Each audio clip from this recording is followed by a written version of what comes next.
وہ عمر بھر بر صغیر کے عوام کو غیر ملکی حکومت سے آزاد کرانے کی کوشش کرتے رہے۔ اس دور کے قائدین اور سیاستدانوں میں شاید ٹیپو سلطان ہی واحد رہنما تھے جو ایسٹ انڈیا کمپنی کی نیت اور ناپاک ارادوں کو بھانپ چکے تھے، یعنی وہ پہلے ہی جان چکے تھے۔ انہوں نے اپنی دور اندیشی سے اندازہ کر لیا تھا کہ انگریز قوم سارے ہندوستان پر قبضہ کر کے اپنی حکومت قائم کرنا چاہتی ہے۔ انہوں نے مغلیہ سلطنت کے زوال کے اسباب کو سمجھنے کی بھی کوشش کی، اس لیے انہوں نے میر منشی زین العابدین کو جہاد اور اپنی فوجی اصطلاحات و قوانین پر ایک کتاب مرتب کرنے کی ہدایت دی۔ چنانچہ منشی زین العابدین نے فتح المجاہدین کے نام سے ایک کتاب لکھی جس میں جہاد کے جذبے اور اس کی اہمیت اجاگر کرنے کے علاوہ جنگ کے اصول اور قواعد بھی تفصیل سے تحریر کیے گئے۔ ٹیپو سلطان صرف ایک مجاہد آزادی یا حکمراں نہیں تھے، وہ ایک سچے مسلمان، روزہ اور نماز کے پابند ہونے کے ساتھ عربی، فارسی، سنسکرت، کنڑ وغیرہ کئی زبانوں کے عالم تھے۔ انہیں روانی سے بول اور لکھ سکتے تھے۔ انہیں سیاہ گری کے علاوہ مختلف علوم و فنون پر عبور تھا۔ وہ اہل علم کی بہت قدر کرتے تھے۔ وہ متقی بھی ایسے تھے کہ زندگی بھر کوئی نماز قضا نہ ہوئی تھی۔ بچوں، ان کی زندگی میں کوئی بھی نماز قضا نہیں ہوئی تھی، ٹھیک ہے۔ ایک بار سلطان نے نئی مسجد تعمیر کرائی، یعنی نئی مسجد بنوائی۔ جب اس میں نماز پڑھنے کی تیاری ہوئی تو سلطان نے اعلان کرا دیا کہ نماز جمعے کی نماز کی امامت وہ شخص کرے گا جس کی کوئی نماز قضا نہ ہوئی۔ بچوں، انہوں نے اعلان کر دیا کہ جمعے کی نماز کی امامت وہی شخص کرے گا جس کی کوئی بھی نماز ابھی تک قضا نہیں ہوئی ہو۔ غرض نماز جمعے کا وقت ختم ہو جا رہا تھا، لیکن کوئی عالم کوئی دوسرا شخص ایسا نہ نکلا جو امامت کی شرط پر پورا اترتا۔ بچوں، جمعے کی نماز کا وقت جا رہا تھا لیکن کوئی بھی شخص ایسا آگے نہیں آیا جو امامت کی شرط پر پورا اترتا، ٹھیک ہے۔ آخرکار ایک خوبصورت اور تندرست نوجوان خود ٹیپو سلطان آگے بڑھا اور نماز جمعہ میں امامت کے فرائض انجام دیے۔ بچوں، پھر آخرکار وہی خود ٹیپو سلطان آگے بڑھے اور نماز جمعہ میں امامت کے فرائض انہوں نے انجام دیے، یعنی انہوں نے ہی وہ نماز ادا کروائی، ٹھیک ہے۔ ایسی تھی ٹیپو سلطان کی پرہیزگاری۔ بچوں، وہ نماز کس نے ادا کروائی؟ خود ٹیپو سلطان نے، کیونکہ وہی ایک ایسے شخص تھے جن کی کوئی بھی نماز قضا نہیں ہوئی تھی۔ ہمیں چاہیے کہ ایسے شخص کا نام احترام سے لیں۔ بچوں، ہمیں ایسے شخص کا نام بہت عزت سے، احترام سے لینا چاہیے، ٹھیک ہے۔ ٹیپو سلطان نے یہ بات اچھی طرح سمجھ لی تھی کہ ہندوستان کا سب سے اہم مسئلہ یہاں سے انگریزوں کی بڑھتی ہوئی طاقت کو روکنا اور اسے ختم کرنا ہے، اور اس کے لیے بڑی سے بڑی قربانی بھی کم ہے۔ وہ مراٹھوں نظام دکن کو سمجھانا چاہتے تھے کہ انگریز کسی کے دوست نہیں، اپنا الو سیدھا کرنے والے ہیں، لیکن ان میں سے کسی نے سلطان کی بات نہ مانی اور انگریزوں ہی کا ساتھ دیا۔ نتیجہ یہ ہوا کہ سلطان کو اپنے منصوبوں کو عمل میں لانا مشکل ہو گیا۔ اس کے باوجود ٹیپو سلطان نے ہمت نہ ہاری اور آزادی کی لڑائی جاری رکھی۔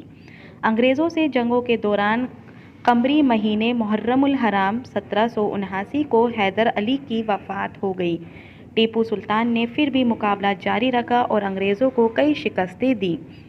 آخر 1793 میں انگریزوں کو صلح پر مجبور کر دیا۔ انگریزوں کو اندازہ ہو گیا کہ میسور کے شیر اور اس کے جذبہ آزادی کو کچلنا آسان نہیں ہے۔ انہوں نے کھلے میدان کی جنگ چھوڑ کر سازشوں کا راستہ اپنا لیا۔ دوسرے راجاؤں اور نوابوں کو لالچ دے کر اپنی طرف کر لیا۔ ان سازشوں اور حکمرانوں کی کم نظری کا یہ نتیجہ نکلا کہ ٹیپو سلطان کو شکست کا منہ دیکھنا پڑا، یہاں تک کہ سلطان سرنگا پٹم کے قلعے میں گھر گئے اور انگریزوں، مراٹھوں اور نظام نے آدھی سلطنت اور تاوانی جنگ لے کر صلح منظور کی۔ اس کے بعد ٹیپو سلطان نے ریاست کے بچے ہوئے حصے کی معاشی اور سیاسی حالت مضبوط اور درست کرنے پر توجہ دی۔ کسانوں کی خوشحالی کے لیے کئی قانون بنائے، سڑکوں اور آبپاشی کی حالت بہتر کی، تجارتی اور جنگی جہاز بنائے، تجارت و زراعت کو خوب ترقی دی، کئی انتظامی اصلاحات کی، مدد حاصل کرنے کی غرض سے فرانس اور ترکی کو اپنے سفیر روانہ کیے۔ انگریزوں نے اس بہانے سے کہ ٹیپو نے فرانسیوں سے ساز باز کی ہے، پھر اچانک جنگ شروع کر دی۔ 4 مئی 1799 کو سلطان اپنے امیروں کے لالچ، غداروں کی عیاری کی وجہ سے قلعے کے اندر دشمنوں سے گھر گئے۔ بچوں کو قلعے کے اندر جو ہے اپنے دشمنوں سے گھر گئے تھے، یعنی دشمنوں نے ان کو گھیر لیا تھا۔ اس وقت ہار میں کوئی شک نہیں رہا تو کچھ افسر سلطان کو صلاح دے رہے تھے کہ یہاں سے بچ کر کہیں بھاگ جائیں، لیکن شیر دل اور وطن پرست سلطان نے ایسا نہیں کیا اور کہا، گیدڑ کی 100 سال کی زندگی سے شیر کی 1 دن کی زندگی بہتر ہے۔ یہ کہتے ہوئے سلطان نے 49 برس کی عمر میں تلوار چلاتے ہوئے وطن پر جان دے دی۔ اس طرح بچوں وہ اپنی جان دے دیتے ہیں لیکن وہ بھاگ کر نہیں جاتے ہیں، ٹھیک ہے۔ سلطان کی لاش بھی بہت سی لاشوں میں دب گئی۔ جب نعش یعنی لاش کو نکالا گیا تو ہاتھ تلوار کو مضبوطی سے پکڑے ہوئے تھے اور ہونٹوں پر مسکراہٹ تھی۔ بچوں جب ان کی لاش کو نکالا گیا تو ان کے ہاتھ میں تلوار جو تھی مضبوطی سے پکڑے ہوئے تھے وہ، اور ہونٹوں پر ان کی مسکراہٹ تھی۔ یہ بھی کہا جاتا ہے کہ سلطان کی آنکھیں شہید ہونے کے بعد بھی کھلی ہوئی تھی اور جسم زندہ انسانوں کی طرح گرم تھا۔ بچوں کیا کہا جاتا ہے کہ ان کی آنکھیں شہید ہونے کے بعد بھی کھلی ہوئی تھی اور ان کا جسم جو تھا زندہ انسانوں کی طرح گرم ہی تھا۔ ٹیپو سلطان کو ان کے والد حیدر علی کے مقبرے جو سرنگا پٹم میں دفن کیا گیا ہے، ٹھیک ہے۔ جن لوگوں نے ٹیپو سلطان کا مقبرہ دیکھا ہے وہ بتاتے ہیں کہ آج بھی ٹیپو کے مقبرے میں جاتے ہوئے انسان پر ہیبت چھا جاتی ہے۔ ٹیپو سلطان صرف میسور ہی کے نہیں بلکہ پورے ہندوستان کے شیر تھے۔